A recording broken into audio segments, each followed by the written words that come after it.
Patnubay ng magulang ang ilan sa material ng video nito ay pwedeng hindi angkop sa mga batang edad 13 pababa. Noong unang panahon, sa napakagandang lupain ng Laos, ang lupain ng 1,000,000 elefante na layon. Kumusta, Mansay?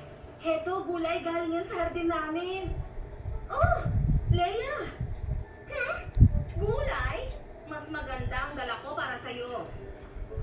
Isang napakatamis na pie? Bilis, magtago tayo. Tayo na, Mansay! Nagtago ang mga bata sa mga halamanan, habang ang hari at ang kanyang mga sundalo ay nagpahinga. Pero nang humihip ang hangin at pinagalaw nito ang mga dahon, nagpakita ang elepante sa hari at nagulat ito. Oh! Ano ito? Para itong mahiga.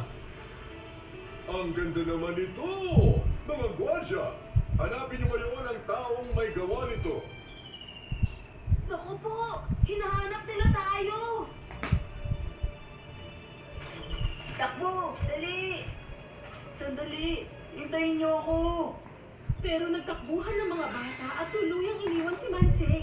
Kahit mabuting tao ang hari, para sa mga bata, isa pa rin siyang dakila at nakakatakot. Binato ni Mansay ang isa sa mga kulit na dahon at nabuo ang imahe ng katawan ng ibon.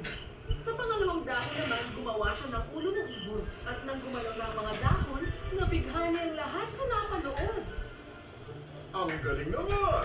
Para bang kumakanta yung ibon ng isang awitin. Ang hari at kanyang mga tauhan ay nagpalakpakan sa awitin ng ibong gawa sa silat. Aba, ikaw bata, Tapos yan itagamit, halay mo. dalo sa kaharian. Siguradong hindi naman ito kakain ng mahabang oras. Kung ganon, siya pala yun. Ngayon, magpahinga ka muna, hindi na ako madali-dali. Tinira niya ang balat ng orange sa bibig ni Ellie. Siya ay gulat na gulat at di nagtagal ay biglang namutla. Anong problema, Eric? Ayos lang ba ang lahat?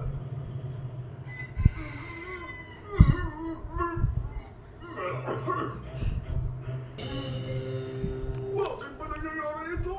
Sa tuwing binubuksan ko ang bibig ko, may pumapasok na kung ano. At kaya sa pagkakataong ito, nilunok niya ang balat at nagpa siyang manahimik na lang. Dahil baka may kung ano pang pumasok sa bibig niya.